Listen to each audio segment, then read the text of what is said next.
So we are starting with autonomy, and we will begin with a thought experiment, which is both a thought experiment in the sense that it's sort of purely in our minds, but I don't think it's very far away from being reality. You can decide for yourself. So the thought experiment is very simple. We imagine that through some kind of platform like LinkedIn, you could get the perfect job for you, right? You put in all your personal information, your interests, your educational background, previous work history, and so on, all that kind of stuff.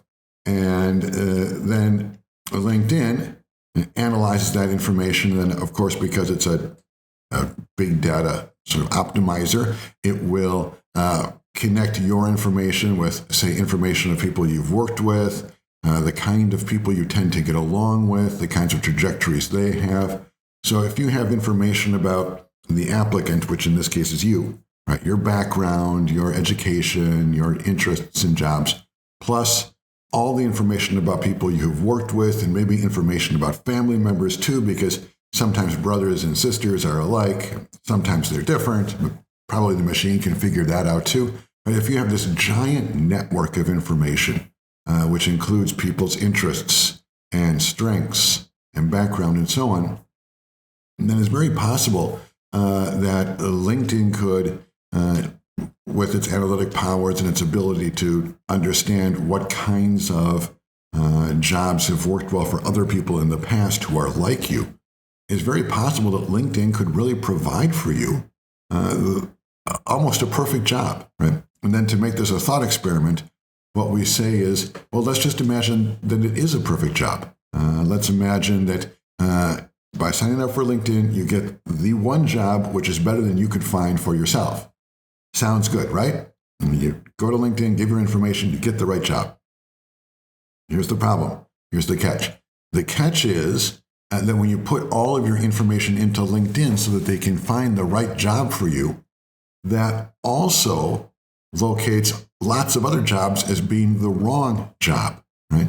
So, for example, when I was young, I could just go knock on a door in a place and say, "Can I have a job as an insurance salesman?" Let's say, and they ask, "Well, do you have any experience?" And I could just sort of make something up, right? Maybe I couldn't make up that I was an insurance salesman, but I could make up something that was sort of going along those lines. And they'd say, "Okay," and then maybe I could get a job as an insurance salesman. In fact, the whole world was, just 20 years ago, the whole world was pretty much open to you. No one really could find out about your background beyond the most superficial things, right? Maybe your university degree or most recent job. But beyond that, everyone was a blank slate. Everyone could kind of go and experiment with what they wanted. The catch that we're proposing in this thought experiment is LinkedIn will give you the perfect job, but by the same token, it will disallow you from getting every other job. Why? Because it's not just you, the user, the employee, who has access to the information on LinkedIn. Employers also pay money to LinkedIn in order to see these profiles of employees. And so now, if I go to, let's say, an insurance company and say, "Look, my name is James, I want to be an insurance salesman," and they ask me, "What's your experience?" and I make something up, then the insurance company can go look on LinkedIn and see, "Look, this Brusseau is full of it. He really hasn't done any of the things he says." So it's a strange situation. On the one hand, LinkedIn is helping me to get the kind of job that is right for me, that's right for my background, my experience, my interests. But at the same time, and by the exact same mechanism, it is denying me the ability to try new things, the ability to go say, "Look, I've decided I want to be an insurance salesman." I'm just making that up. Maybe it's an accountant or a lawyer or who knows what, right? But all of those things are now sort of out of bounds for me because people at the companies can see, well, Brusseau is not a natural fit for that kind of job. He likes to sit by himself and write and read and work on things. He's perfect for philosophy, but other things, no.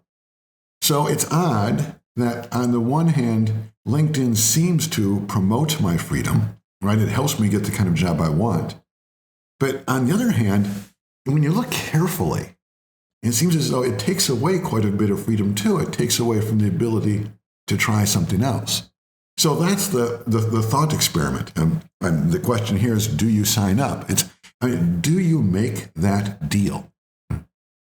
You get what you want, the job that's perfect for you, that's better or as good as the one you could find on your own, but you give up the chance to experiment, to find out for yourself, to try new things.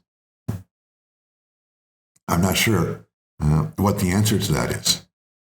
But that question goes to the heart of what autonomy is, what we will be talking about in this session. So the kinds of questions we're going to ask is, well, what is the value of autonomy? What is it worth? If autonomy is another way of saying personal freedom, or as we were saying on the last slide, the ability to experiment, to try new things, to find out for yourself what the right or wrong job is. If autonomy is some mix of those things, how much is it worth? What will you give up for it? And then another sort of secondary question is, well, how can it be described? That's what we're talking about now. But also, how can it be measured? Right? If you want to ask how wealthy I am, which is not very, you can just go to my bank, right, and look and see there's a number there. That tells you how wealthy I am. If you want to know how tall I am, you can do that too. Right? Go to the doctor's office and they've got in a file somewhere in there my height. They know my weight as well. So those things are easy to measure, my wealth, my height, my weight. But how do you measure my freedom? How do you measure how free or how much I am or how much autonomy I have?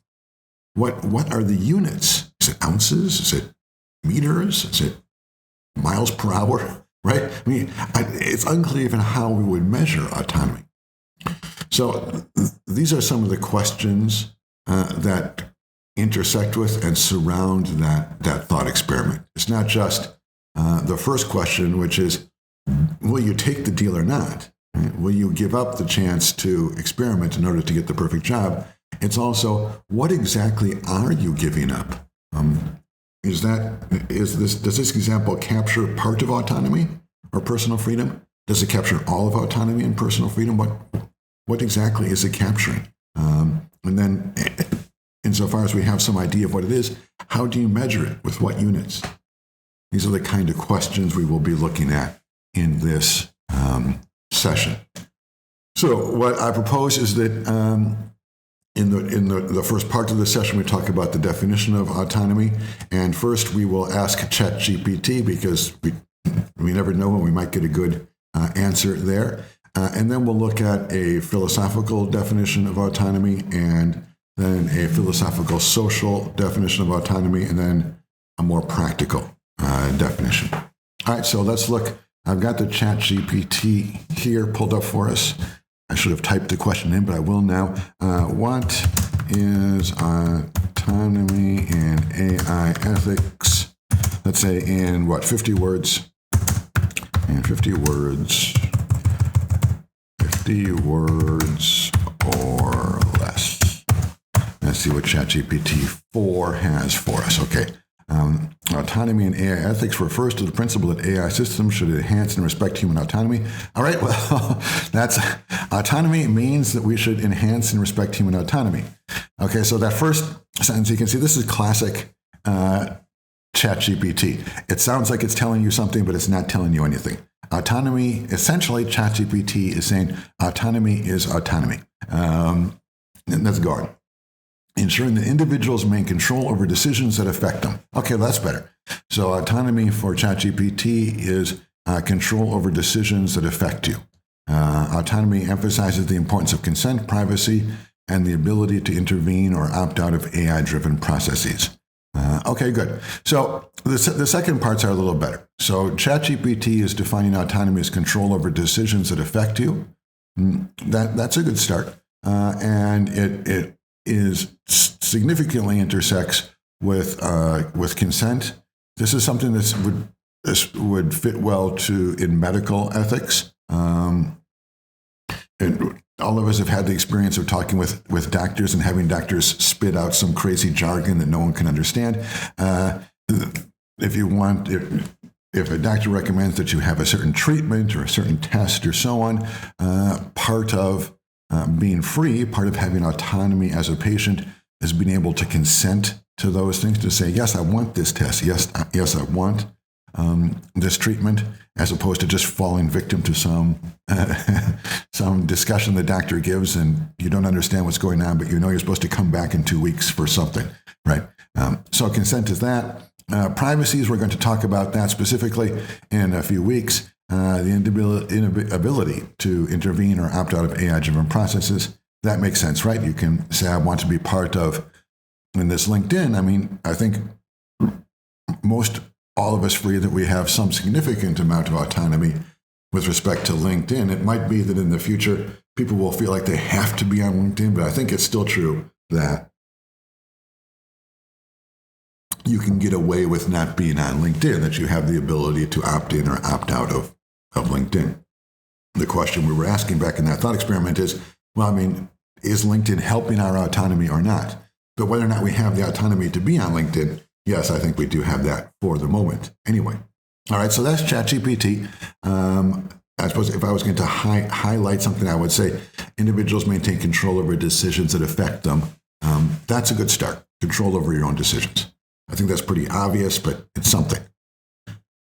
Let's now look at the more philosophical definition of autonomy, or as I say here, other kinds of, they're not exactly synonyms, but they're words that overlap significantly with autonomy.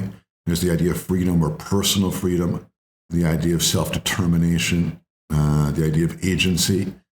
All those ideas can be defined philosophically with really very properly within the idea of autonomy as giving law to yourself. That's where the idea of self-determination comes from, right? That you determine for yourself, which is not quite that you have control over decisions. It's that you determine for yourself almost what the decisions are. And then more importantly, is the second idea that there's the notion of self-determination or giving law or rules to yourself exists theoretically between two extremes. On one side, you can imagine an existence with no rules. That was, in a sense, that sounds like it's purely free, but it's not. If there's no rules at all, if nothing governs what I am doing or my intentions or where I go, and if there's no rules at all, nothing saying like, I want to obey the traffic laws when I'm driving, or I want to try to get something to eat when I'm going to the supermarket, or I want to get to class because I have to teach in 2 hours or some such, or 20 minutes. If there's no rules at all, right? There's no traffic rules. There's no clock rules telling me when I have to be somewhere. If everything is just chaos, well, that's not freedom. That's just randomness, right? I mean, if there were literally no rules, no time when I had to be somewhere, no rules about even how you would get from, I live in Brooklyn, to go to downtown Manhattan, right? It's a very easy and quick trip, but if there was no rules, right? If north meant south or west meant east, but then west meant south, if everything was completely random, I could never possibly even get to campus. And as I say, if there's no rules for time, if 4 o'clock comes after 5 o'clock and after 7 o'clock, but before 3 o'clock, everything makes everything makes no sense. So it's important to understand that the idea of no rules at all is not freedom. Freedom does not mean the absence of rules. It does not mean escaping from rules. The absence of rules or escaping rules means just craziness, randomness. It means nothing. It's just you're like a mindless whirligig, right? Floating through the universe with no direction, no intention, no meaning, no purpose. Right? That's not freedom. That's just silliness. So that's on one side. The idea of self-determination or autonomy or giving rules to yourself, right, does not mean no rules. It means there are rules, but you give them to yourself, as opposed to at the other extreme, right? One extreme is no rules. The other extreme is other people impose rules upon you, right? That's also a lack of freedom. So you don't have freedom when people are forcing me, telling me I must be at Pace University at 2 o'clock today, regardless of what I want or what my own purposes in life are or what my responsibilities are or what obligations I have chosen for myself. Autonomy is that last part. Autonomy is the idea that I have obligations that I have chosen for myself. When I have obligations that other people choose for me, when they say, Brusseau, you've got to be at Pace at 2 o'clock, well, then I lose self-determination. That's a loss of freedom. That's a loss of agency. And that's a loss of autonomy. So, wrapping this up, importantly, the definition of autonomy or personal freedom or self-determination is the idea that you give law or give rules or give determination to yourself. And it's between the extremes of having no rules, which is chaos, and having the rules imposed upon you by someone or something else. Okay? So that's the definition of autonomy. You can see that I asked Dali to give us a visual rendition of what autonomy is, or personal freedom. And actually, and if you look at it and you have an idea of what autonomy really is, then the image actually sort of makes sense, right? There's these two lines here. And the man standing forward facing this bright light, but you can see right at his feet there are the line veering off to the right and the line veering off to the left. And that kind of captures the idea, right, that autonomy is up this middle way. It's between these extremes of, at one extreme having no rules, which is craziness, and at the other extreme being suffering some kind of slavery, having others impose rules upon you. So that's autonomy. And I think that image is not bad. So Dali produced a decent image of what autonomy means. I think the Dali image of autonomy is better than the ChatGPT textual definition. Okay? So that's the philosophy definition of autonomy. Now, we can also think about autonomy or personal freedom in a more social sense, that is, not just me alone, but me in the world. And when we think of autonomy in the social sense, then personal freedom or autonomy as an ethical stand is the idea of freedom maximization, that is, or autonomy maximization, which is basically you can do whatever you want, which means that you can rule yourself, you can give whatever rules you like to yourself, up to the point where what you are doing interferes with others doing what they want to do, right? Or in other words, up to the point where the rules that you impose upon yourself inhibit or block other people from giving rules to themselves, right? So it's fine for me to shadow box, right? To kind of dance around my living room going like this, and that kind of thing. Perfect freedom. I'm giving rules to myself. Maybe I do this to exercise, right? So my purpose is to stay in good shape, and the way I enjoy exercising is by shadow boxing against the wall. And so I give this rule to myself that every day from 10:30 to 10:45, I shadow box against the wall. Great, no problem. The problem comes when I decide to go out on a crowded sidewalk and do my shadow boxing, right? And you can imagine I start banging against the chins of the poor passersby. The problem with that, the technical problem with respect to autonomy, is not that I'm swinging my fists around the air. The problem is that my free actions are interfering with the freedom of others to give rules or laws to themselves, right? The person who's walking down the sidewalk because they're exercising their self-determination to go to the grocery store has that self-determination blocked when I hit them on the chin and knock them out, right? So the idea of autonomy or personal freedom in a social context is this idea that we're free to do whatever we want up to the point where our personal freedom, the things that we are doing, interfere with the others' ability to do the same, others' ability to be free in their actions and to give purposes to themselves and to give and to live within a realm of self-determination with respect to their own activities and purposes. So that would be the idea of autonomy socially. And then one sort of experiment that people, or I'm not sure it's an experiment so much, but it's a kind of a conundrum that people like to think about, is this question about whether or not, I mean, in some sense, whether or not it's possible to be truly free if you are living in a world with other people. We remember this childhood story, the story of Robinson Crusoe, who was left alone on the island in the Caribbean for how long? Who lived 28 years on an uninhabited island, according to the story, right?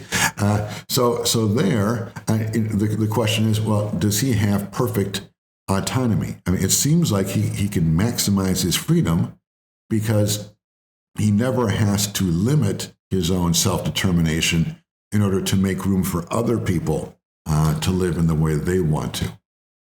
But then on the other hand, it's also true that if no one is around at all, if you're just by yourself, I'm not sure what kind of freedom that is. I mean, to a certain extent, we value our freedom. We want to have self-determination when we are surrounded by others and when we contrast ourselves with others. When we say, look, there's a certain kind of job that I want, going back to the LinkedIn example, there's a certain kind of job that I want and that suits my purposes and interests and strengths, but it's different than the kind of job you want, right? And then when you're competing for the same job, right, then that's where autonomy kinds of questions can become very sharp. Let's say that you and I are competing for the same job, but I happen to know something about you. I know that you are, I'm just making something up. I know that you are an alcoholic and you get drunk every day at lunchtime. I'm not saying you personally, I'm just making this up. My competitor, I mean, for this job. And so now I have this question, right? We're both competing for the same job. I'm certainly have the self-determination, the autonomy, the freedom to say, look, my competitor is a drunk, right? No doubt. But when I'm doing that, am I impinging upon the freedom of my competitor? That is my self-determination interfering with his or her self-determination?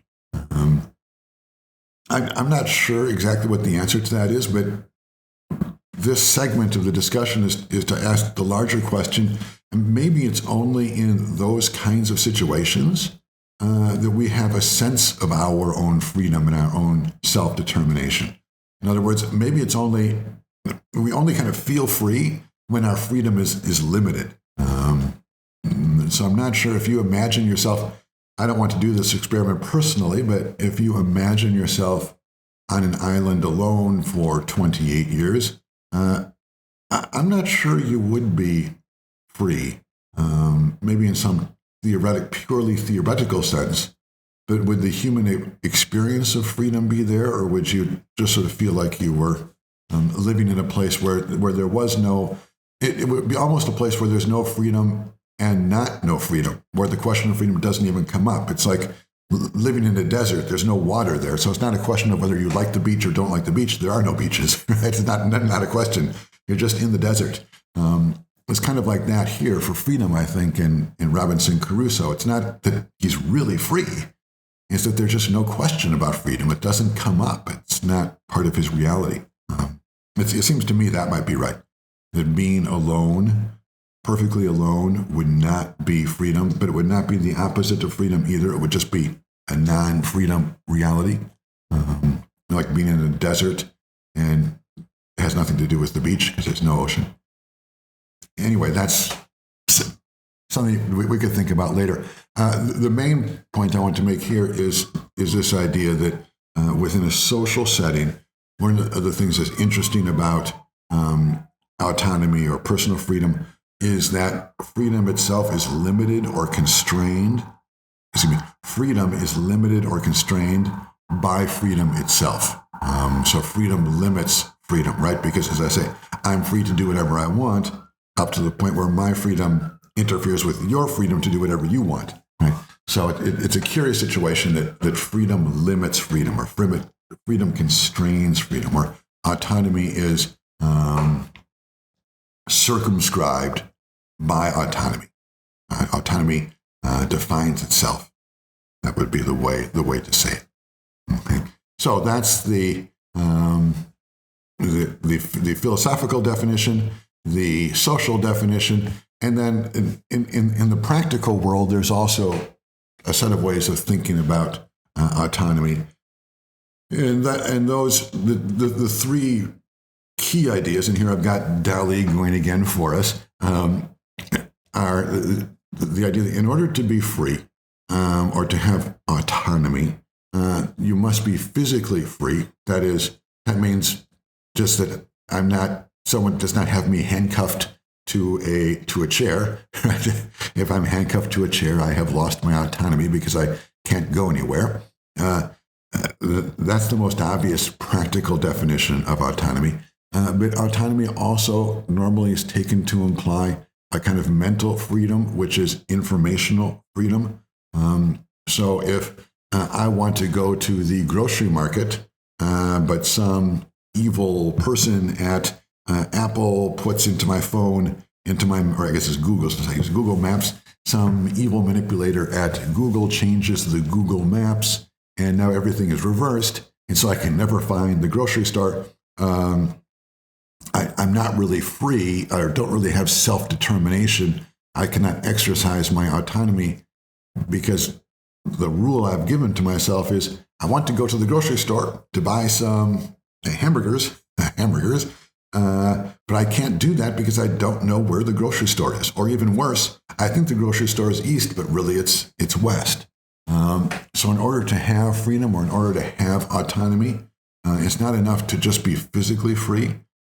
We also need at least some minimal level of true information about our existence, our world, our surroundings, what other people are thinking and doing, and so on. We can't be free if we don't know anything. So that's the second side of the triangle of practical freedom. And then the third side is psychologically reasonable. Another way that we frequently, or I'm not sure frequently, but another way that somewhere in the world it is frequent that someone is losing their freedom is psychologically, in the sense that their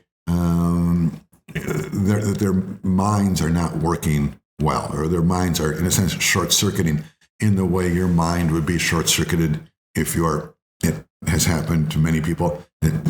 People get drunk and then they do or say things that they would not normally do or say as drugs become more penetrating or more severe, like psychological drugs or psychedelic drugs and so on, right? Our ability to be psychologically reasonable, our ability to understand the world diminishes, and that too diminishes our freedom. So just like we need to be free, we need to be freed of constraints. I can't be handcuffed to a chair. We also need to be free in terms of information. I need to know some basic things about the world. And finally, my brain itself must be functioning in ways that seem that are fairly normal. If I'm hearing voices in my mind, right, telling me quickly go to the grocery store and buy 40 pounds of bananas, I'm not sure that I have autonomy or personal freedom in that situation. Right? It seems as though if my mind is not working well, then in some sense I'm not acting freely. And then, of course, we see this in law. If someone drives drunk and gets in an accident, at least in some jurisdictions, you're not charged with murder or manslaughter in that case because you were not in your right mind. though there might be equal penalties for driving drunk and for causing this kind of accidents. You end up in jail for the same amount of time, but you're not technically charged for murder or manslaughter because you weren't psychologically reasonable. You were drunk. You weren't thinking clearly. So those, in practical terms, if we have the philosophical definition of freedom as self-determination, if we have the social definition of freedom as free to do whatever I want up to the point where it blocks others from doing what they want, and now we have a kind of a practical set of ideas, which is we have to be physically free, mentally informed, and psychologically reasonable. And then we, just as a quick, I will put in a very quick example here. This is from an actual research paper from, I guess, 2015, but the rules haven't changed since then. It was a study of autonomy as it exists in health and well-being applications on the phone, meaning these kinds of apps you have which tell you, well, you need to do some exercise, you need to eat this or that, or you need to take a walk, or maybe you should take a nap, and so on. There are all kinds of, and every day there are more of them, these health and well-being apps, and we could ask the question, well, do these applications, how much autonomy do they grant the user?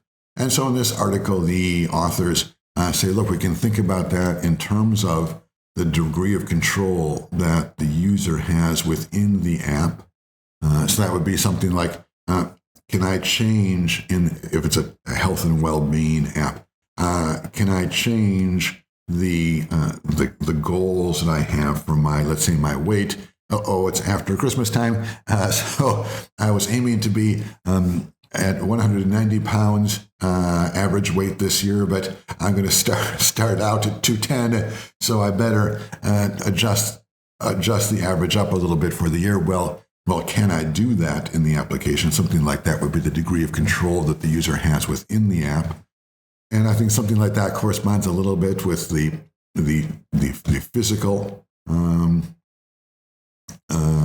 the physical idea of freedom. Then there's the degree of personalization over the app's functionality. So that would be maybe it turns out that for some people, we'll just stick with losing weight because why not? Maybe for some people, one kind of diet, like there's the high protein.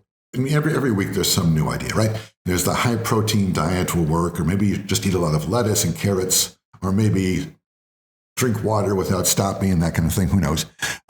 So the degree of personalization would be, to what extent can I make the weight loss sort of algorithm work in accordance with my own way of losing weight? That is, with a high protein diet, or with lots of water, or lots of carrots, what have you. I think that's also kind of like the physical idea of freedom. Then there's this idea of the mental or information freedom, which is the degree of truthfulness and reliability related to the information presented to the user and how it affects their decisions. Right. So this is just, if the app it has the right information about weight loss. If, again, I'm trying to lose weight and the application says, and chocolate chip cookies will help, eat lots of those. Well, then I have lost my freedom or my autonomy, my ability to control and give rule to myself, because I'm eating lots of chocolate chip cookies thinking this is going to help me lose weight. It's not my fault. I have lost autonomy, personal control, because I'm being given bad information by the app. And then the next point that they evaluate in this article is users' own self-understanding regarding the goal pursuit and whether the app promotes or hinders the user's awareness of their own agency. That is, maybe the app might say something like, whisper something, actually, no one can control their weight, so don't worry too much about that. That's not exactly informational loss. That's more like psychological. It almost makes you drunk because it messes up with the way your mind processes reality, and something like that. I think that's more of a psychological loss of autonomy than it is mental or informational. And then whether the app promotes some form of moral deliberation or moral values and actions it recommends, that is whether or not it gives you some self-consciousness of why you want what you want and whether it confuses you there or not.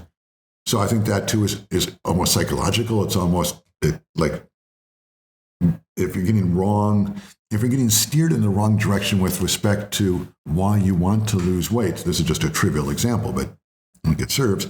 If you're being steered in the wrong direction about why you want to lose weight on some philosophical level, then perhaps the app is distorting your mind in a way that's kind of like alcohol or a drug. But it's not clear. As you can see, part of the reason I use this example is when you do it theoretically, as I do it here, I mean, it all makes sense, right? Perfectly clear. Yeah, right. But then when you actually do it in the real world, in something just as simple as an application on your phone, that, as I'm saying, we imagine kind of a weight loss application. When you just do it something simple in the real world, then all of a sudden it becomes really complicated. It's hard to distinguish, well, is this really a physical, the degree of control the user has, is this really kind of like a physical thing, or is this more of a mental thing, or is it more psychological?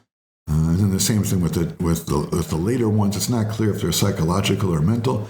It's really hard in the real world to, in many situations, to determine exactly in what ways our autonomy or our ability to give rules to ourselves, to self-determination, to determine for ourselves what our purposes are. It's very difficult, or it can be very difficult, to determine exactly what things are helping us, encouraging or making more robust or embellishing our autonomy, and which things are taking away. And then that goes all the way back to the LinkedIn experiment. And I think that's the kind of the big idea that we're trying to get at here. It's not just that, of course, the specifics are, we need those to go forward. We need a specific definition of what autonomy is. But the big idea with respect to the study of this subject is it's really hard to tell sometimes whether or not things in the world are helping us to be more free or taking away from our freedom. And that question, which has always existed for humanity, becomes it seems to me, is going to be pressed very hard by advances in technology and artificial intelligence. Okay, so we have some technical stuff, some practical stuff, and now I want to talk about the experience of autonomy. This gets back to the question we asked at the start. Well, what is autonomy worth? Why do we want it? And maybe this is, if the big conceptual question or the hard conceptual question is, does something help our autonomy and self-determination, or does it hurt our autonomy and self-determination? That's the big conceptual question. The big ethical question is, well, why do we want autonomy? I mean, is autonomy worth having? Is it good? How good is it? We talked a little at the start about measuring it. It's really hard to measure. Even what is the experience of autonomy? And so I've tried to think about that quite a bit, actually. So what is the experience of autonomy and what is it worth? And we could spend the entire semester just right on that question. But we'll just have this one slide. And this is just a scene from New York City. Many of us have seen this. The tourists come to town and they're vaguely lost and want to find the World Trade Center or something, Oculus or what have you. And you see them lost, and maybe you're even standing next to them on the corner waiting for the light, and you hear them saying, well, where is the Oculus? It must be here, must be there. No left, no right, right? And of course, if you live here, then you know exactly where the Oculus is, right? No, it's not left or right, it's behind you. You could just tell them that, right? Easy. And I guess everyone will have to think about this experience for themselves. But I myself, even though that has happened to me, I mean, for anyone who goes to PACE, that has to happen regularly, that you're just standing on the corner and you're hearing tourists saying, got to get to the oculus. One says it's left, the other says it's right, and right? No, that's just behind them. It's neither one. You're very tempted just to say, guys, actually, it's not left or right. It's just behind you. Look, you can see it. It's right over there. Look, there it is. But I myself, I don't see that. I just let them struggle. And I don't think it's because I am a sadist. I don't think it's because I'm cruel or want them to suffer. I think it's because that when people visit New York or anywhere, part of the fun, and I think part of the experience of being free in New York City is finding these places for yourself, right? It's there is some sense in which you're giving rule to yourself, where you're exercising your own self-determination when you set up this purpose of finding something and going to see it, and then you struggle and wrestle with the maps and all that, and then you get there for yourself. I think that giving people what they want, just saying, look, it's right behind you. There's the Oculus. It's right there. It sounds like you're being helpful, and maybe you are, and in some ways, of course you are. Right? They're looking for it. You can tell them where it is. There's nothing wrong with telling people where the Oculus is. But I think that it goes against their autonomy, their ability to decide and determine themselves. Sort of like in that first example of LinkedIn. Getting what you want is not exactly autonomy. Getting what you want can almost be a kind of a lack of self-determination. When I just tell them, look, it's behind you, there it is. In some sense, I take all the fun out of it, right? It's like, oh, we were having, even though they look like they're suffering, they're not really. They go to a foreign place, and part of the fun, as I say, is to find your north and your south, and find the things struggling with the maps. So you kind of take that away from them. When you tell them where the Oculus is. I'm not sure about that, though. It seems like a close call, but my sense is that there's some connection between that and autonomy and personal freedom, and that when you tell them where the Oculus is, you're taking away from their autonomy and personal freedom by giving them, paradoxically, when you give them what you want, you take away their freedom. But I'm not sure. So there's a lot to think about there. But I think that the experience of the tourist lost in New York and struggling with the map is a lot like the experience of LinkedIn from the beginning. And there's something very seductive about getting what you want. Of course there is. We all want to get what we want. That's why we want things. That's why we try and get them. But getting what you want can be a loss of your ability to determine for yourself, find for yourself. And then wrapping this up, we were asking, well, what is the value of autonomy? What is the experience of it? I think that one way to talk about the value of it, or why we want it, is because of the fun these tourists are having. That's what autonomy looks like. Maybe it doesn't look like fun, like laughing at jokes and drinking beer and that kind of fun. It's not that kind of fun. But it's a different kind of enjoyment or contentment. Right? The enjoyment or contentment of being lost and finding the Oculus for yourself, as opposed to having someone just stand there and tell you, no, it's here, right? Kind of impose it upon you. I think giving people what they want is a kind of imposition. It's almost a kind of slavery. It's a good slavery, maybe, right? You're getting what you want in it, but you're still losing your ability to find it for yourself, to live for yourself. And the experience of doing that, I think, is like the experience of these tourists. It's not fun in the sense of jokes and laughter. It can even make you irritable and angry. Like it happens all the time. You see the couples, they end up fighting left, right, that kind of stuff. Divorce time. Right? So it's not even happy. I don't think autonomy is necessarily even happy. But still, people keep going to New York and Paris, different places, and try to find their own way. And I think part of the reason is because they want self-determination. They want to give rules to themselves. They want to determine for themselves how they will get to this place. And so I think something like that is the experience of autonomy. Something like that is what autonomy feels like. Okay. So, all right. We've done, I think that's a good start.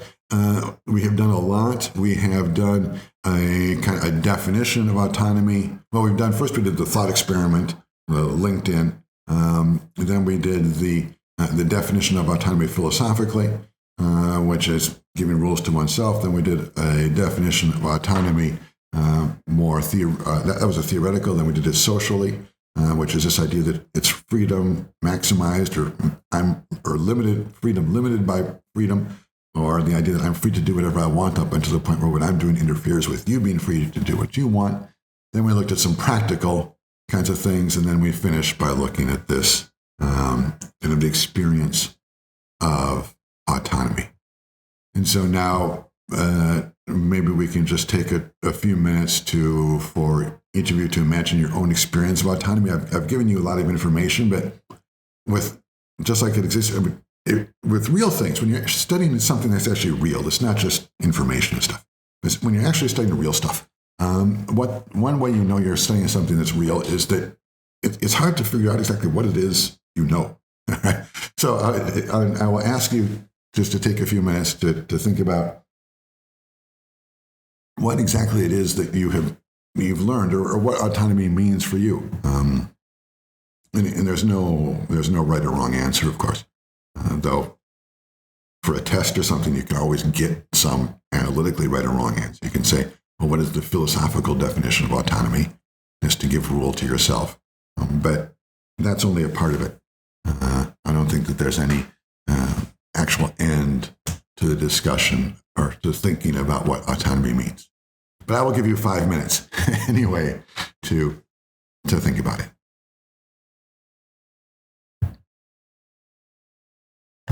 Okay, so the next subject to discuss is autonomy always important?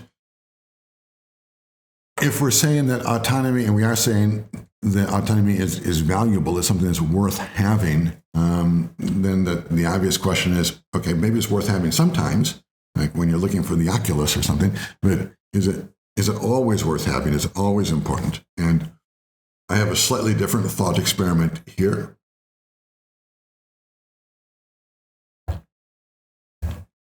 It's very related, I think, to the LinkedIn experiment. And it's an experience, I think, that all of us have had, maybe not specifically with this television show or this streaming provider, but whether it's TV or Spotify music or something else, we all come into contact with predictive analytics, right? With artificial intelligence, which suggests to us or recommends for us what the next fill in the blank movie, song, etc., restaurant, and so on, what the next movie, song, restaurant is that we should look at, listen to, visit.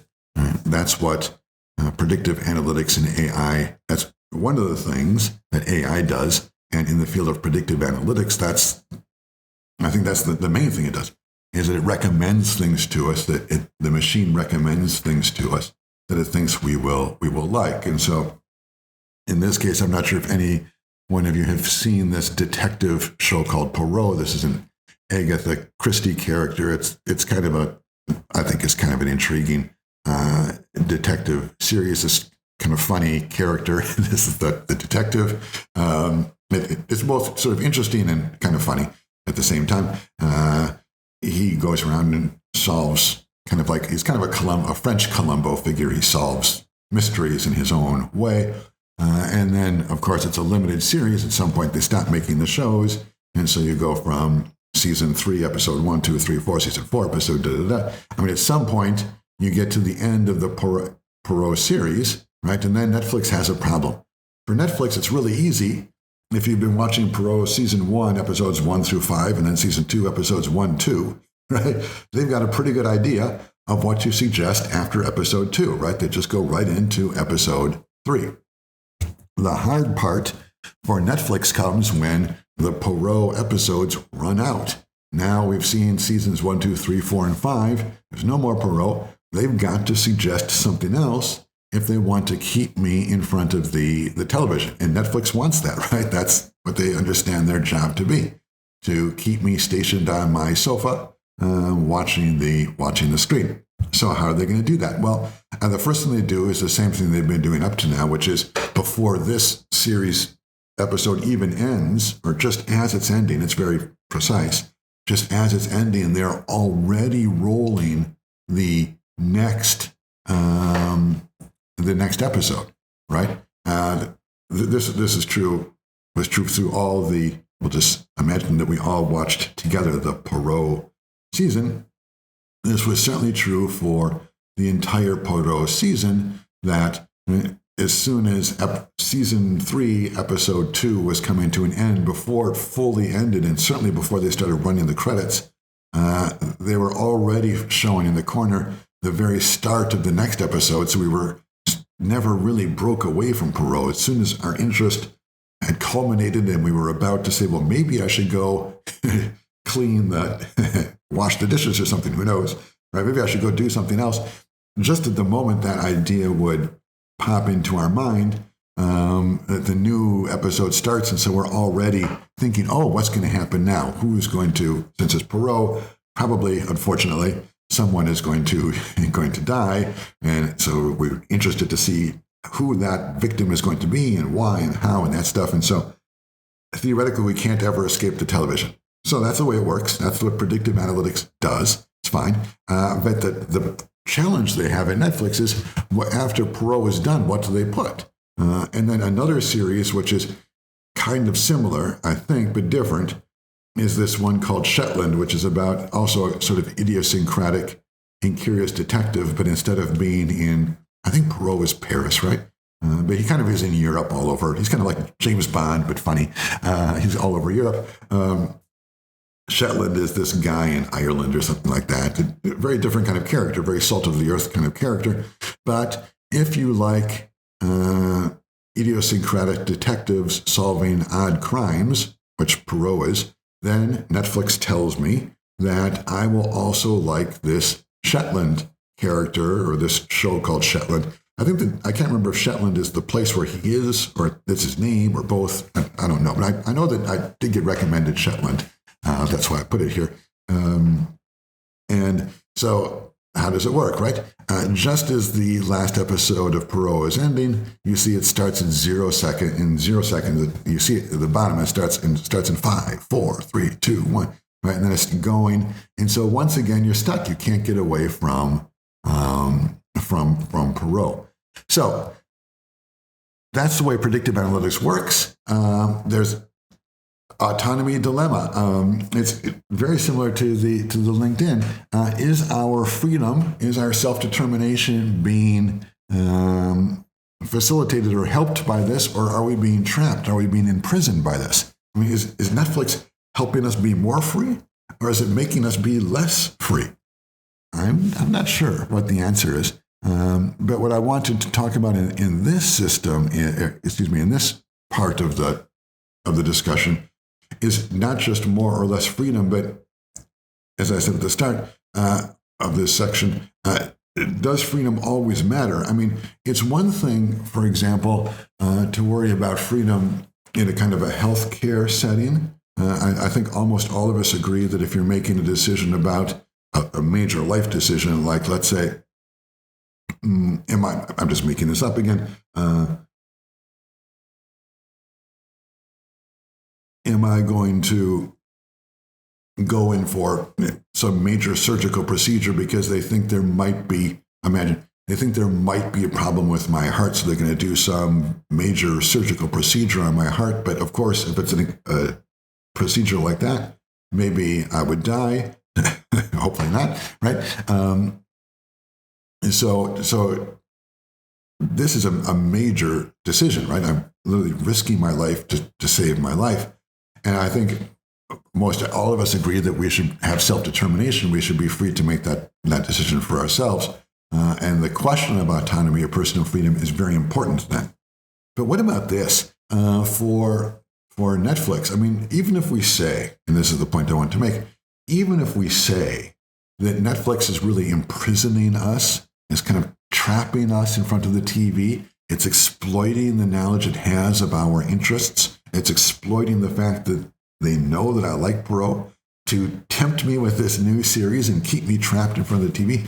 Even if we say that this is an assault on my autonomy, even if we say that my autonomy is being radically limited or being constrained by these evil people at Netflix because they're forcing me to watch these TV shows, then we might say, well, wait a minute now.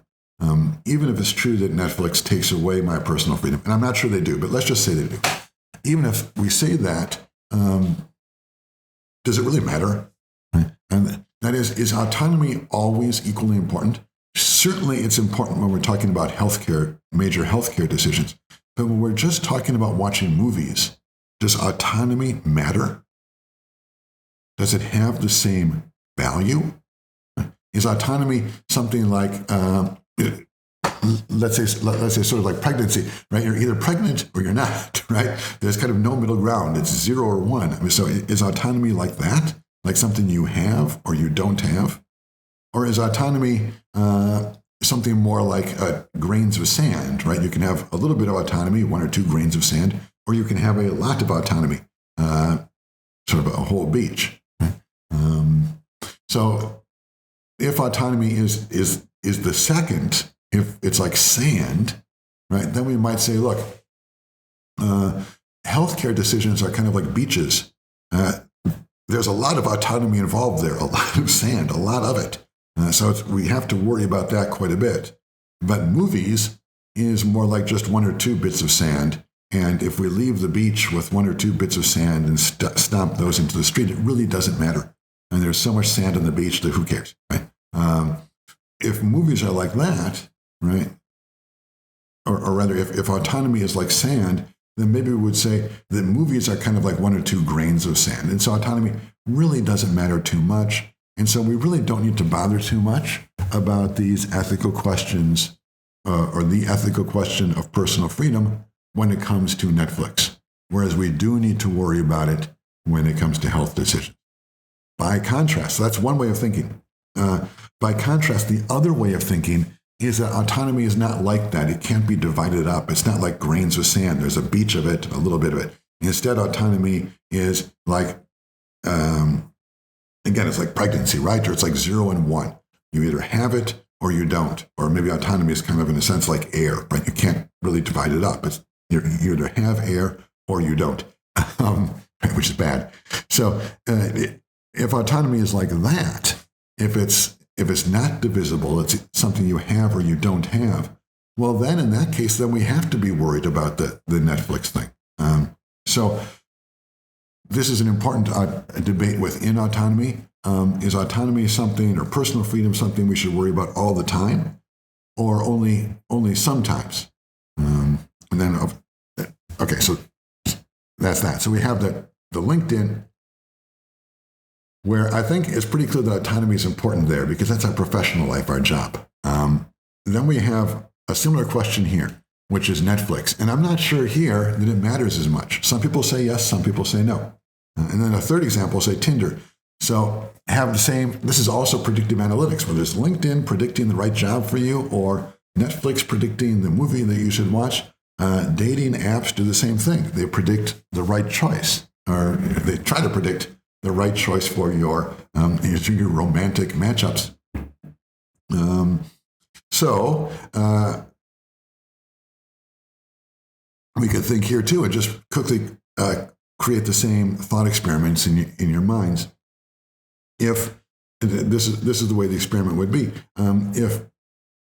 if Tinder or Match or whatever app could give you the right pairing, right, the person who would be the best one for you, better than the one you could find in your own life, as good or better than one you could find in your own life, would you take that pairing if it meant that you couldn't experiment with or try dating anybody else? Right, just the same thing with the LinkedIn. And if Tinder knows you perfectly, let's just take me. Let's just imagine that I'm single and I'm looking to get married, and Tinder knows me perfectly. And Tinder comes to me and says, "Look, Brusseau, we have your big profile, and there's this woman, Sarah Jones. I hope there's not a Sarah Jones in this class. There is, just made it up. Sarah Jones is the perfect woman for you." And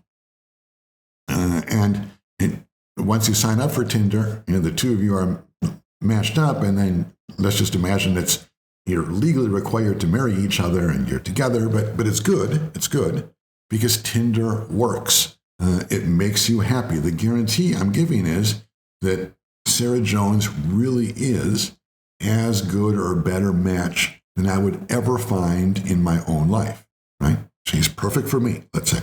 Now, would I take that deal if it meant that I could never date anybody else? You could go out to the extreme and say, imagine I could never in my life have ever dated anyone. It's just when you turn 18 or 21 or whatever age you decide, this is just a thought experiment, whatever age you decide, you're matched up with this one person, it's the perfect person, and off you go to live together, and you're happy. No married couple is ever perfectly happy, but you're as happy as you could possibly be as a couple forever. Great, okay? And that's pretty tempting, right? And that sounds pretty good. And if you could be as happy as possible romantically forever, that's a big reward. But the cost is also pretty high too, right? The cost is that you can't find out for yourself. The cost is that you can't experiment with other matches and so on. So the question is there, again, would you take that deal? That's a basic autonomy question. Does Tinder in that case give you autonomy or not? Part one of the question. But then part two of the question is it different? And your lifelong personal partner match, and that's a big deal. That's a lot. It tells you a lot about how successful and rewarding your life is going to be.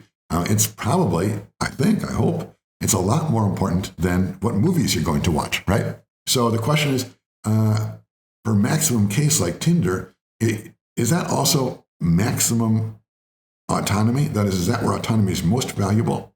And then in Netflix, where it's less valuable? Or is autonomy, personal freedom, self-determination one of those things that's the same regardless? It's equally important, even when the stakes are relatively trivial. It's equally important whether we are talking about Netflix movies or lifelong romantic partners. And again, there's no answer. Like, we're talking about real stuff now, which means there's no answers to the questions. But asking the question itself is what is significant. And so that's where I want to leave that thought. I will show you in my classes, in my undergraduate classes, I always ask this question of the people on one of the tests. Not in this class now because I've given it away, but I usually do that and then reveal afterwards. And here are the results. I always ask them on the test, well, do you go yes or no for those three choices?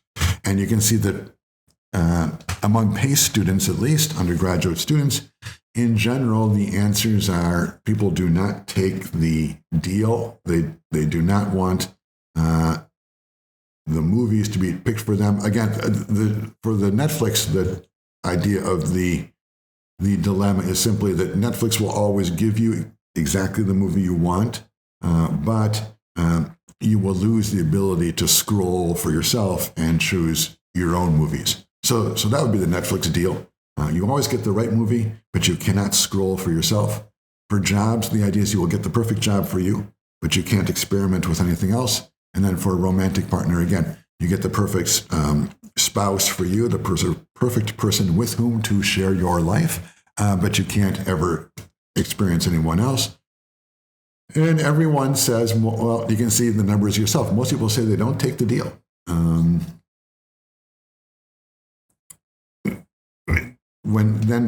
They say they don't take the deal. And then when I ask them why, most people, in my experience at Pace, most people say let's say with New York City, young New York City men and women, most people think that taking the deal is a loss of personal freedom. Most people say that I am less free, I have less autonomy if I accept the movies being selected for me, the jobs being selected for me, and the partner being selected for me. However, you can see a significant percentage. I mean, that's at least 10% and up to 20%. That's significant. They say, look, yes, I will give up my autonomy, my freedom. I don't want choices if I can get happiness, pleasure, convenience, right? If I can get the right movies without worrying about it, if I can get the perfect job for me, if I can get the perfect partner, those are big rewards, especially the latter two. And those are really big things. If you can maximize those kinds of happiness, are you willing to give up your self-determination? Are you willing to give up your freedom? That makes a lot of sense to me. Most people you can see, most New York City young people do not want to do that. I understand that when you're young, you want to experiment. Of course, true. But I understand also that the 20% or the 10% or the 15% there, that's a big reward. And so the question is, will you trade your freedom for happiness? Will you trade your ability to determine for yourself what movies to watch, what job to have, which partner to have in order to get the right movie, the right job, the right partner? It's a hard question. But it begins to round out our understanding of what the value of autonomy is. Remember, we're trying to not just define it in some technical sense, which we've done. It's important. But we're also trying to understand it in some human sense. What does autonomy feel like? What will we trade for it? What's worth having? What's more worth having? And I think here what's being revealed here is there's a fairly clear trade-off between personal freedom, your ability to experiment with different movies, jobs, partners, and something like happiness. So what's worth more, freedom or happiness? And you can see if that's the choice, and I know that's the choice on the exam because I ask people, well, which one do you want and why? And what people say overwhelmingly is, what most people say is they want the freedom because it's worth more than happiness. But a fair number of people say, look, happiness, contentment, getting the right thing, that's worth more than freedom. So you can decide for yourself. And then just quickly, to bring this back down to earth, that's all very abstract, but there's also a practical element to what's going on here. In the European Union, and this appears to be true generally, as regulations and laws are being deployed, forgetting the term for exactly what promulgated. Yes, when the laws are being promulgated, divisions are being drawn between high risk and medium risk and low risk artificial intelligence systems, which basically means kind of the Tinder, LinkedIn, Netflix distinction. Most governing agencies, what they're trying to do is they're trying to say, look, for stuff like Netflix, Spotify, we don't need to put a lot of regulations onto AI. We don't need to put a lot of protections. People can decide for themselves they want to use those tools. And even if people sort of get tricked into watching Netflix show after show, Netflix ends up just telling them what they want to watch.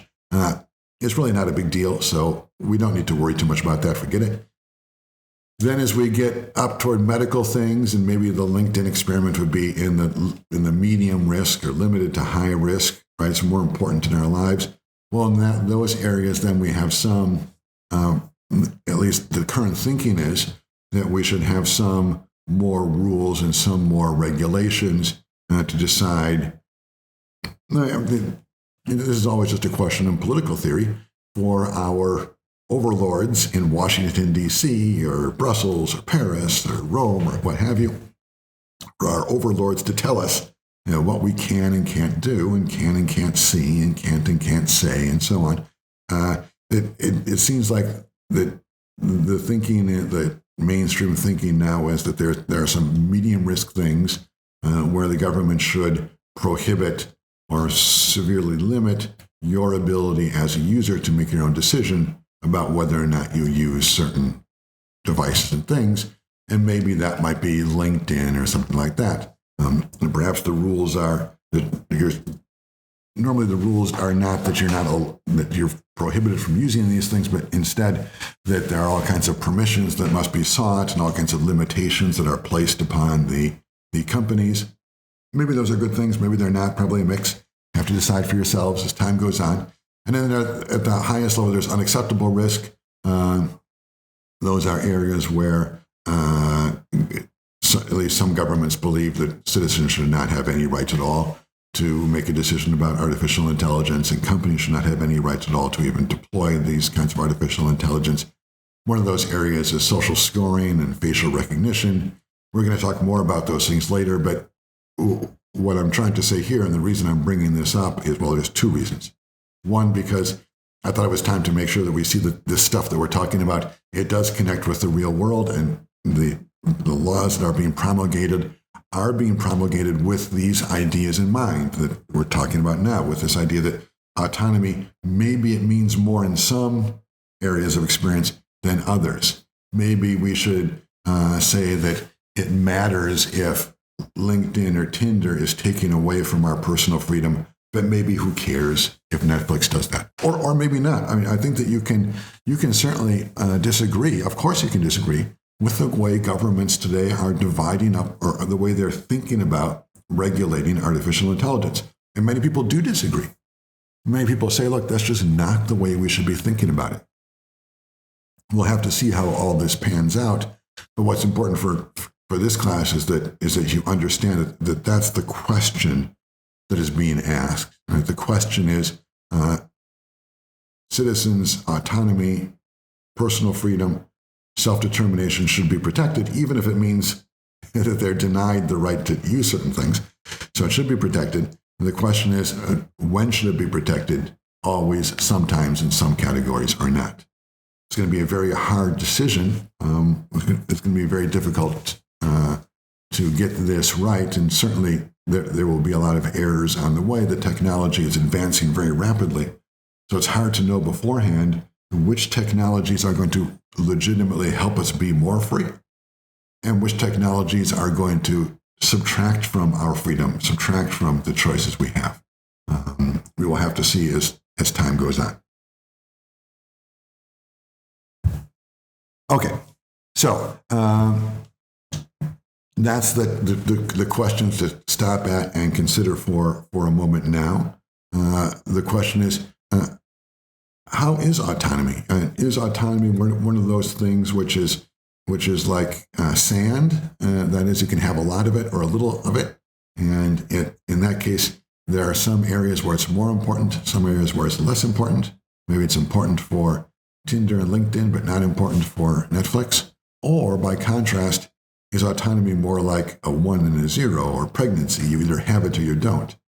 In which case, we should be equally worried about autonomy, whether we're talking about Netflix or talking about a lifetime partner. I'm not sure. Okay, so we'll take 5 minutes to think about that.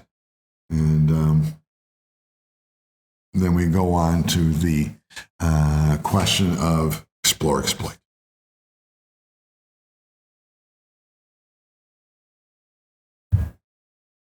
All right, explore, exploit. What is this all about? The big idea here is what we are discussing is algorithm design to maximize human autonomy. And the area of our discussion is that this notion of explore exploit, which is also discussed in the literature as one-armed bandits. So what is a one-armed bandit? Well, that's a one-armed bandit. For those of you who've never been to Las Vegas, is the machine where you drop a quarter in and then you pull the handle and it rolls and gives you 3 pineapples or something. And if it gets 3 pineapples, and you get $1 back. And if it's a pineapple and 2 hammers, you get a quarter back. And if it's a pineapple and a hammer and something else, you get nothing back. And if it's 3 crowns, then you win $1 million and that kind of thing. Right? So you can just sit there and put quarters in and play. That's a one-armed bandit. And the explore exploit dilemma is something that anyone who has ever visited Las Vegas and just experimented with those machines knows. If you put in, you get $10 worth of quarters, let's say, and you start plucking them into the machine, and you get nothing, and you hear the people next to you, they're getting winnings, and the quarters are pouring out of the machine, and happiness, and you're just nothing. Then you're caught in the explore exploit question. And this is the question. The question is, look, on the one side, you might say, this machine is just bad luck for me. This machine is not going to work for me.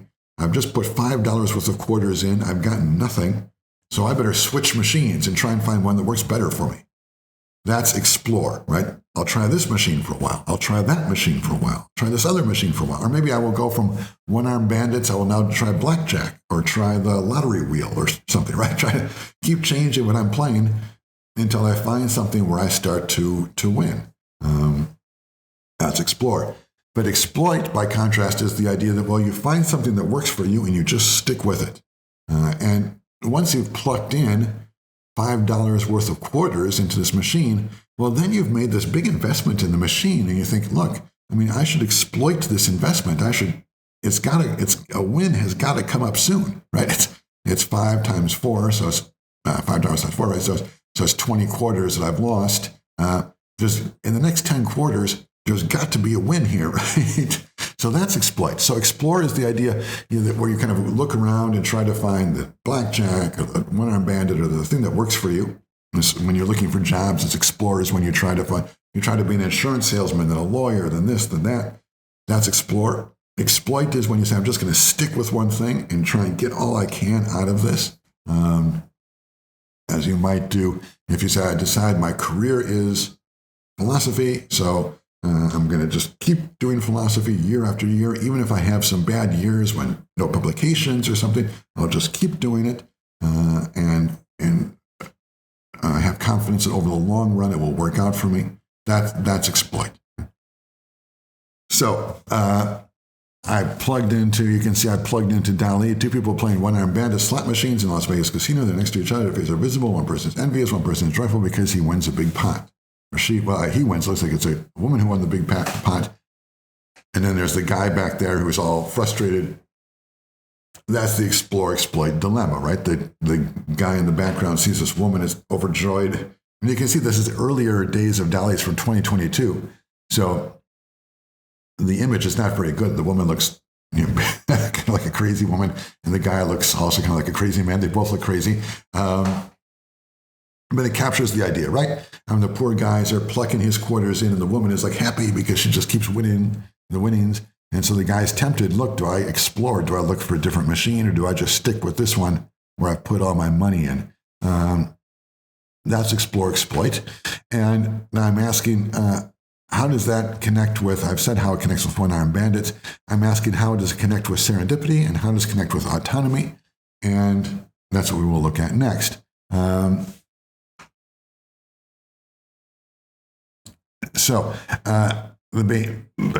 we're sticking with the Netflix example, and this is a real example. This is kind of the Netflix challenge. As a business, it's the behavioral challenge, not necessarily the ethical challenge. It's the idea. Netflix, as we've said, they want you to stick with their platform. They want you to watch show after show after show with them. And they know what you want, right? This is the exploit. After you've watched 10 episodes of Poirot, and there's 10 more episodes left, well, they know what you like. So they do not need to offer you different shows or something. They don't need to explore with other interests. They know your interest. So they exploit that, and they just keep offering you more Poirot until it runs out of Poirot, right? But now, once Poirot runs out, that's when you get the explore, exploit question. The explore, exploit question is just like the one-armed bandit. Should Netflix give you another show which is just like Poirot or very similar? Or should they try to give you something which is a little crazy, a little off the wall? Instead of a detective movie, maybe kind of an action adventure like Mission Impossible or Die Hard or some Superman or Spider-Man or something like that. And it's really hard for Netflix to know that. On the one hand, if they keep exploiting, if Netflix keeps showing you series and movies and videos and streaming that is really like the last thing you've seen, at some point you become bored, right? And then you leave Netflix. You say, look, they keep showing me, first it's Mission Impossible, and then it's Die Hard, and then it's another one about a kidnapping and Liam Neeson or something. And they're all kind of the same. There's always some innocent person is taken away, and then some person has to come rescue them with crazy secret skills or something. And it's great for the first 5 or 10 movies, but after a while, you just get tired of it. So if Netflix keeps exploiting, if they keep showing you the same thing over and over again, then they lose you as a viewer. So they want to give you something which is similar to what you've seen, but again, they don't want to go too far. So that's exploit. Explore, on the other hand, for Netflix is, as I say, when they show you something which is completely off the wall, when they show you something which is completely different than what you have seen before. And so that might be, if you've been watching these detective movies, it might be all of a sudden they switch up and they give you a documentary about a jazz musician or something. I'm not sure.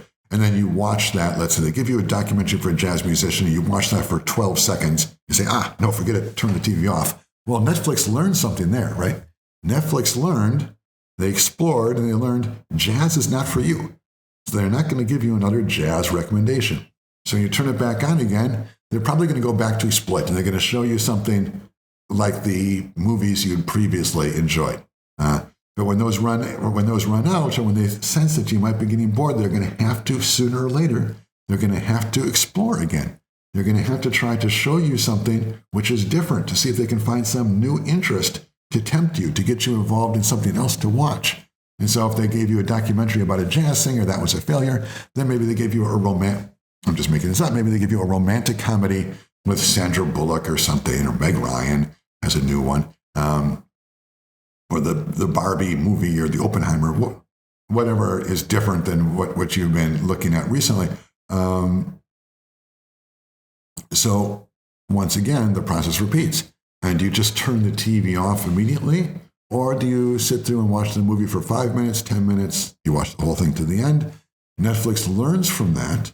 And they are constantly involved in this game, this back and forth between, on the one hand, using the knowledge they have about you to give you programs that they are 99% sure you will like.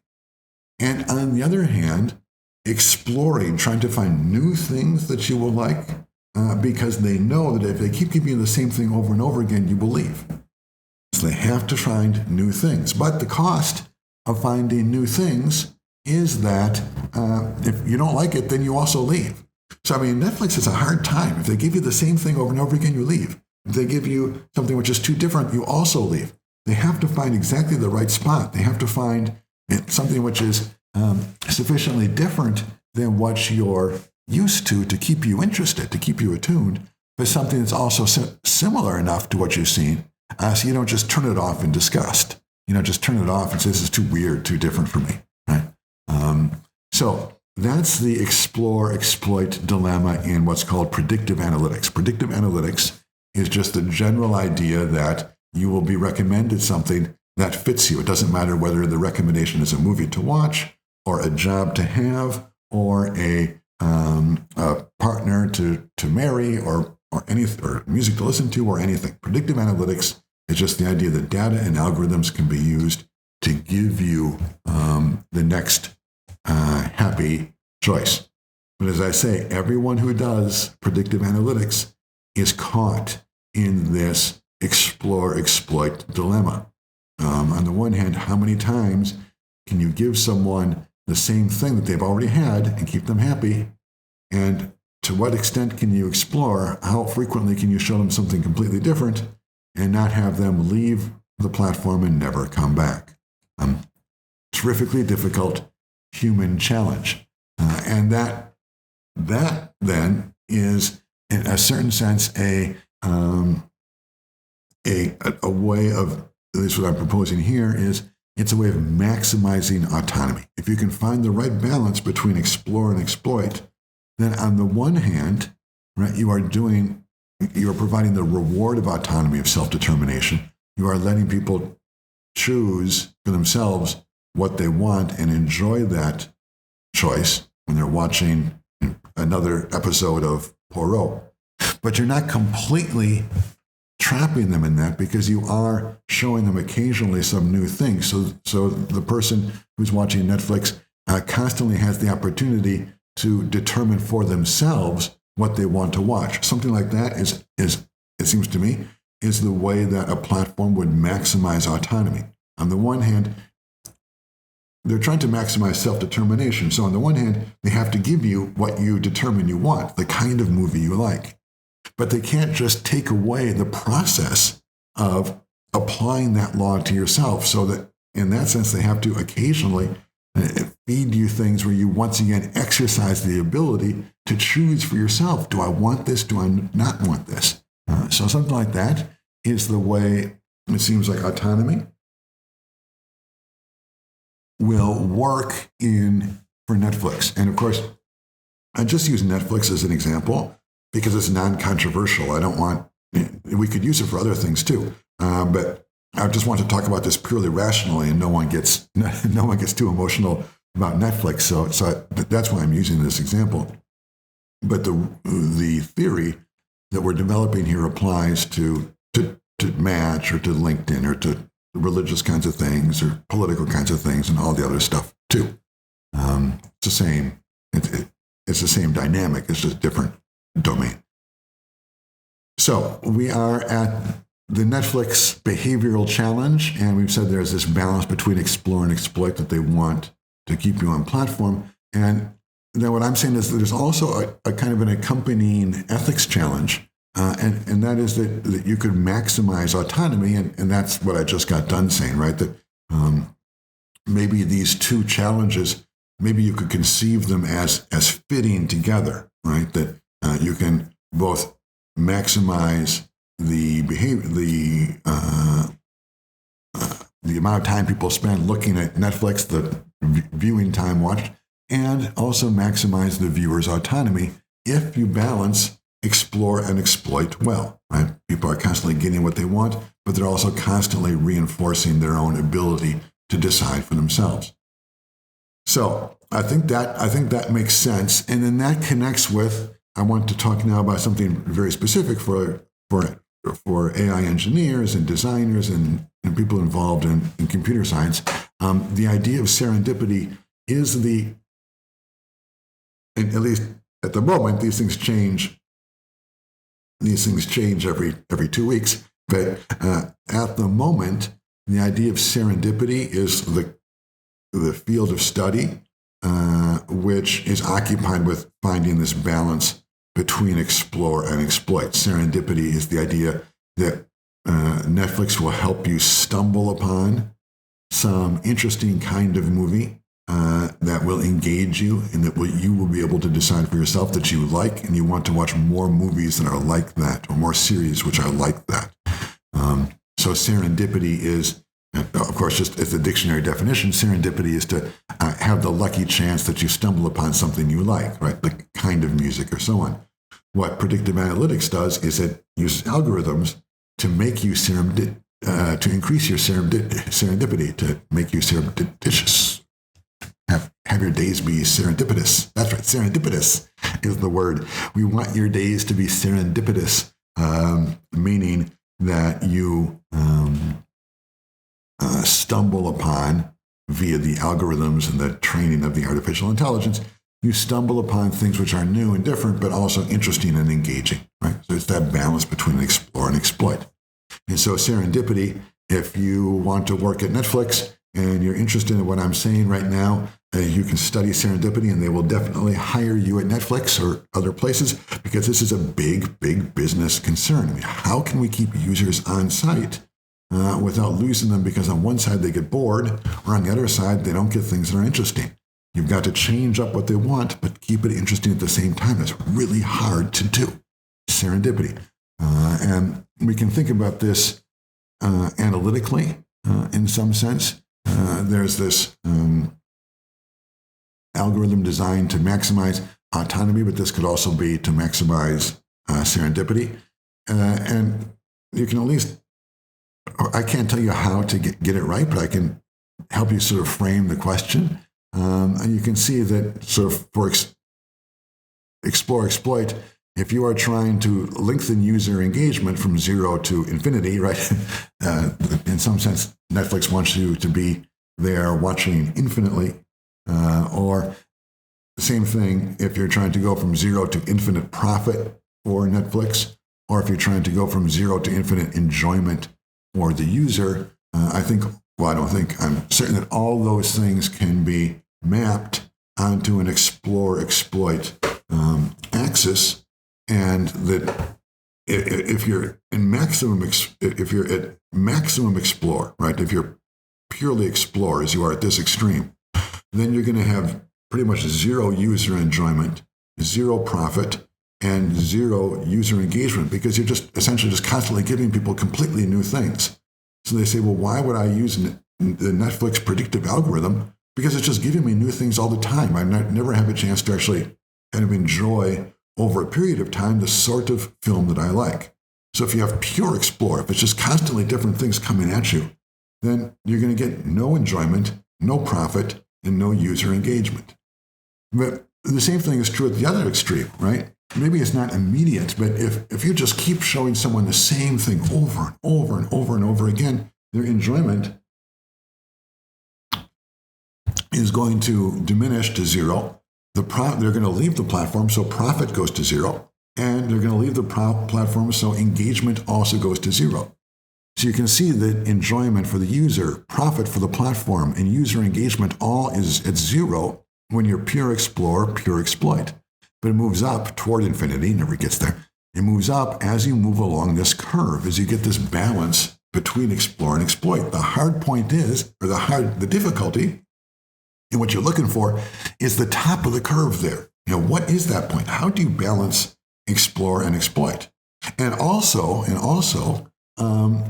is that balancing point, is it the same for profit for the platform as it is for user engagement, as it is, most importantly, for user enjoyment? If you're a Netflix user, is your enjoyment as a user going to occur at the same point as the maximum profit for Netflix? Is the curve identical, or at least the top point of the curve? Is it identical for those two things? And there's a lot of factors that come in there, right? Because you've got to think about also Netflix pays different amounts of money to the producers to show Poirot versus show Shetland versus show something else. So it's extraordinarily complicated. You need artificial intelligence to figure all that out, right? I don't think they have figured it out even with artificial intelligence, but you can at least understand, conceptualize the problem, right?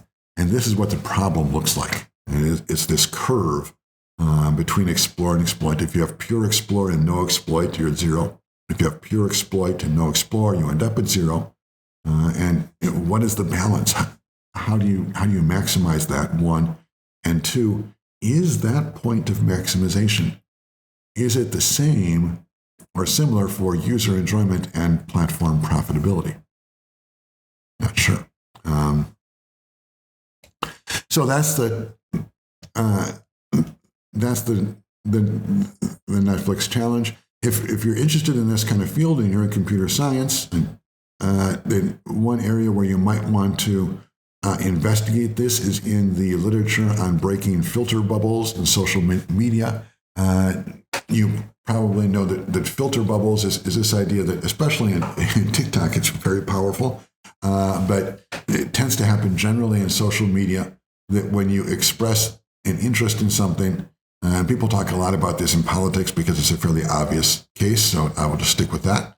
When you express an interest in, let's say you express an interest, we'll take a kind of off the, not one of the main candidates, but let's say that, I'm not sure how to pronounce the name, kind of an idiosyncratic candidate, the Ramaswamy person, younger guy with everyone agrees some interesting ideas. Some people like them, some people don't like them, but he certainly has interesting ideas.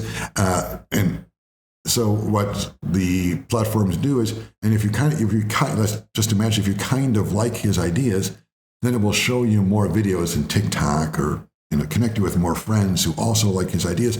So it tends to push you into kind of liking him in an extreme way. Why? Because the machine has localized this kind of interest you have in this person.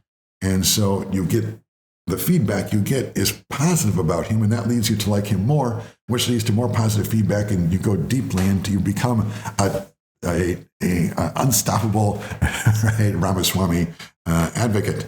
Or again, you could just choose if you want to go the other direction on the political ideology, that's fine. Same examples, other way, it works perfectly well. Or in music, it would be the same thing, right? You start with, I'm just making something up, 1990s alternative, like grunge music, like Nirvana or something, and you like that, and then so they start feeding you other music which is like Nirvana, and your social media connects you with other friends who also like Nirvana, and they say, look, this band Soundgarden is like Nirvana, so listen to that, so you listen to that, and before you know it, after a few weeks on the site, you end up, your whole life is just surrounded by 90s alternative rock stuff. Right, that's the music you listen to, that's the friends you have, and so on. So that's what a filter bubble is in social media. It's this idea, whether it's Facebook or Spotify or anything that brings people together and around some interest. As soon as you express an interest in something, and the algorithm pushes you in that direction, it does tend to reinforce that interest, and you get more and more extreme. What makes what makes TikTok so powerful is that it does that very rapidly and very effectively. Some people like that TikTok does that. Some people don't like that TikTok does that. We're going to talk about that later in a different part of the seminar. But for the moment, the question that's being raised there is, when this happens, when you get sucked into these filter bubbles, is your autonomy increasing or decreasing? And you can maybe see kind of an answer, at least according to this graph, right? You would say, look, your autonomy increases maybe for a while as you move from explore to exploit, as you discover the first video of 90s alternative rock, and then the second and the third. And so you're going up the curve toward a maximum autonomy. But then when you find you've been listening to the same song over and over again for a week, right? Then you're in the exploit phase, then your autonomy is disappearing, right? So if you want to maximize autonomy in predictive analytics, right, you might look at the literature on filter bubbles and how some people are trying to break those bubbles or trying to introduce new interests to people within the same general kind of domain. So if it's a musical Spotify, let's say a musical platform, work on bursting filter bubbles is essentially work on exploring. It's work on trying to find ways, or it's also work on serendipity. It's work on trying to find ways to get users interested in new kinds of music so they don't get trapped in that one kind of bubble of everything being the same. Okay.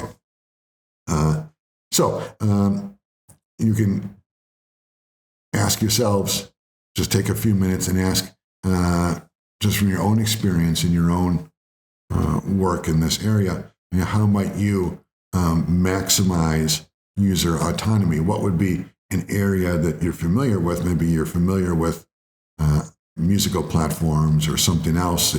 I'm not sure each of you will have your own area of work in computer science. Please just think of some area that you work in or that you know someone who works in. It doesn't matter.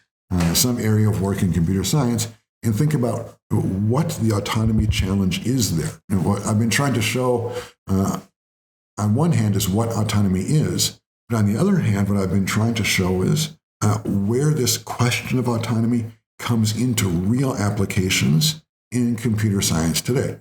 Right? And that's why I'm talking about explore, exploit, and serendipity, and filter bubbles, and so on. So what I'm asking you to do here is take what we've learned, one, about autonomy, and two, about how that ethical abstract idea actually happens in the world of computer science. Take those two things that we've done, and then think for yourself a little bit about your own domain of experience in computer science, what kind of projects you work on and do, and think for yourself, well, how does autonomy, the question of autonomy, how does it exist in the domain in which I am working? And maybe it doesn't exist. Not everything happens everywhere, all right? But if it does, maybe you could outline how it does and why it does, and what kind of steps someone might take if they were going to try to maximize autonomy in that area. Just like we said for Netflix, right? If you're going to try to maximize user autonomy, you want to try to do work in serendipity. You want to try to do work in ways of tempting users with new movies or shows they will like, but doing it well, right? Giving them things that are different than what they've already had, but things they will actually like and want to watch, not just giving them things that are different and make them turn off the TV. So that's how it works in Netflix. And what I'm asking you to think about is how it would work in your area of computer science.